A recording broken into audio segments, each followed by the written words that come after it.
ants, you know that they lay a kind of a path they lay a pheromone path so that the other ants know where to go, know where to be, and where to, it's all guiding, right? So I find that it's very similar in practice, right? People want to be led. They want to know what to do. Good leaders lay a path for them. And that's what I find with the big producers is they do that. They get their team together and they make sure that team has a path of getting the stuff that's done and also a path to do better medicine, get better training, and develop better skills so they even more help for the doctor as a team, right? I think this is huge. A lot of times, that's why I see deficient in a lot of practices. There isn't really a path. I was just in a practice that looked like my kid's soccer game. All the technicians were just bundled up wherever a doctor was barking and wherever a sick animal was. Good producers have the people in place and have a path for them to follow to get the best outcomes. I believe in that. I've seen it, and it's important. So number 8, this is what my students found out is, oh, wow, guess what? If we use 2 exam rooms, we can get more done. I will tell you this. I do find that with the big bump in pay, with a lot of the veterinary contracts, I review over 40, 50 contracts a year.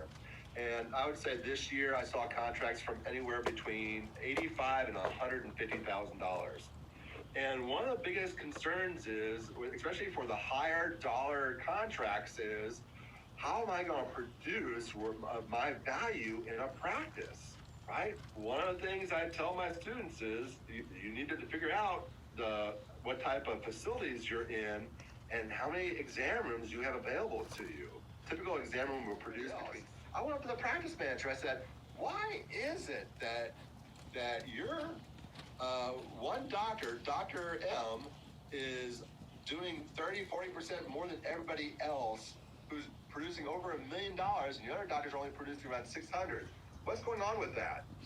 And the practice manager said, well, that's easy. She knows how to use 2 rooms. And I was like, looking at that practice manager, looking and going, well, if she can use 2 rooms, wouldn't you want to spread that secret sauce to other doctors and let her be the lead on training other people to use 2 rooms? And that thought never crossed his mind. And that goes back to paradigms, right? The paradigms of the other doctors and the belief system of the other doctors that 600, 700 is good enough medicine. They were comfortable at that level, and that's where they wanted to stay. Dr. M blew past those paradigms. She knew how to multitask, so she's using 2 rooms. And the way that works is you offset 2 rooms off by about 10, 15 minutes so that you're seeing 3 to 4 appointments an hour instead of a typical, what we call stacked, every half hour for each block, right? You have half-hour appointments and you only have 1 doctor, you're limited to about 12 appointments a day. Maybe 14 to 16 if they really work a full 8-hour day. Whereas if you can stack 2 rooms where you're using technicians to guide the doctor, they'll go so fast and you see them all tumbling in there because it went too fast, right? And they have to slow down again. Same thing I see in practices, right? Where the doctors are seeing way too many invoices, like 4,000, 5,000 invoices. You will never get high average transactions when you're doing that many invoices. If you want to focus on care, you got to slow it down a little bit and get it around 3,500. Keep it there between 3,000 and 3,500, and that's where the good zone is for the higher transactions and the better care. One of the things I tell people all the time is map out your ideal workflow, especially right now with all the things that are going on with the COVID and bringing people back in your practice. I think it's really important to sit down with your people and really sit down and say, who's responsible for what? And you can see here the legend of the receptionists, the technicians, the assistants, the veterinarians, and should be. Number 9 point is most of these doctors have rhythm, right? I tell my students, be careful of where you go the first 5 years, because if you go to practices that don't have rhythm, it's going to be hard for you to generate rhythm later in your life. It's going to be a harder thing to challenge.